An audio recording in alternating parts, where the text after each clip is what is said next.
200 సంవత్సరాల్లో ఎప్పుడు దాదాపుగా చూడనంతటి వర్షాలు, దానికి తోడు మన మైలవరం నియోజకవర్గంలో ఉన్న బుడమేరు పొంగటం, దానికి నియోజకవర్గంలోనే ఉన్నటువంటి 50 పైచిలకు చెరువులు తెగి ఆ నీరంతా ఒక్క ఒదుటికి రావడంతో మన గొల్లపూడిలో ఎప్పుడు సాయిపురం కాలనీలు అయితే చాలా కాలనీలు మనం మొనక చూడలేదు. ఒక పక్క ఇటు బుడమేరు వల్ల ఇబ్బందికర పరిస్థితులు, రెండో పక్క ఇటు కృష్ణానదికి చరిత్రలో ఎంతవరకు ఎప్పుడు రాలా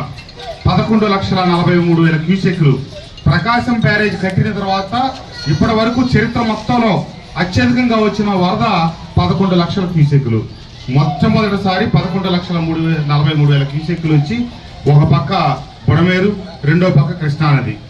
ఈ పైన మళ్ళీ వర్షాలు, వీటన్నిటి మూలంగా ప్రజలు అల్లకల్లోల పరిస్థితుల్లో ఉంటే ప్రభుత్వానికి చాలా ఇబ్బందికరమైన పరిస్థితుల్లో విజయవాడలో ప్రజల్ని ఆదుకోవడానికి రాష్ట్రంలో ఉన్నటువంటి అన్ని ప్రాంతాల నుంచి మున్సిపల్ సిబ్బందిని తీసుకొచ్చి ఆ పారిశుద్ధ్య పనులు చేపిస్తే మన గొల్లపూడిలో మటుకు బయట వాళ్ళు రాకుండానే మీరే ఊరిని కాపాడి ప్రజల్ని అంటువ్యాధుల నుంచి కాపాడుతా పారిశుద్ధ్య పనులు సకాలంలో పూర్తి చేసేందుకు మీ అందరికీ నా హృదయపూర్వక ధన్యవాదాలు, నమస్కారాలు. మొదటి నుంచి సుబ్బారావు గారు మీ అందరికీ తెలుసు, వారి ఆధ్వర్యంలోనే మన గ్రామం నడుస్తూ ఉంది. సరే ప్రభుత్వాలు మారినా ఏం మారినా ఆయన పెద్దరికంలో ఆయనకి ఎప్పుడు మీ పట్ల వల్లమాలిన ప్రేమే. ఇక్కడ అటు రామరాజు నగర్ కావచ్చు, వైఎస్ఆర్ జక్కంపూడి కాలనీ కావచ్చు, మిగతా కాలనీలతో పాటు మొదటి నుంచి మా పారిశుద్ధ్య కార్మికులకు ఏదో ఒకటి చేయాలని చెప్పి దాతల నుంచి వస్తున్న సాయాన్ని మీకు ఈ రోజున వీరి ద్వారా బట్టలు ఇప్పించే కార్యక్రమాన్ని చేపడుతున్నందుకు సుబ్బారావు గారిని కూడా అభినందిస్తూ, ఈ విపత్కర కాలంలో ఈ ఇబ్బందికర పరిస్థితుల్లో గ్రామాన్ని, ఎందుకంటే ఇక్కడ మీరు ఎక్కడో బయట నుంచి వచ్చిన వాళ్ళు కాదు, మీరు మీ కుటుంబ సభ్యులు మీ బంధువులు అందరూ ఈ గ్రామంలో ఉన్నాడు, మీరు మీతో పాటు మనం అందరం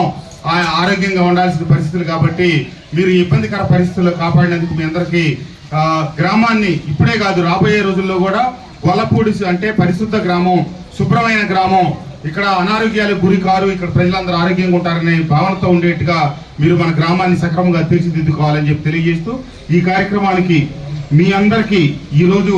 ఈ మంచి కార్యక్రమానికి భాగస్వాములు అవుతున్నందుకు నాగేశ్వరరావు గారు అలాగే నారాయణరావు గారికి వారి కార్యవర్గ సభ్యులకి ధన్యవాదాలు తెలియజేస్తూ ఈ కార్యక్రమానికి చేసిన ప్రజాప్రతినిధులు, జనసేన వారు కావచ్చు, మండల పార్టీ అధ్యక్షులు కావచ్చు, అట్లాగే గ్రామ పెద్దలందరికీ కూడా నా హృదయపూర్వక ధన్యవాదాలు, నమస్కారాలు తెలియజేస్తూ సెలవు తీసుకుంటా ఉన్నాను. నమస్తే.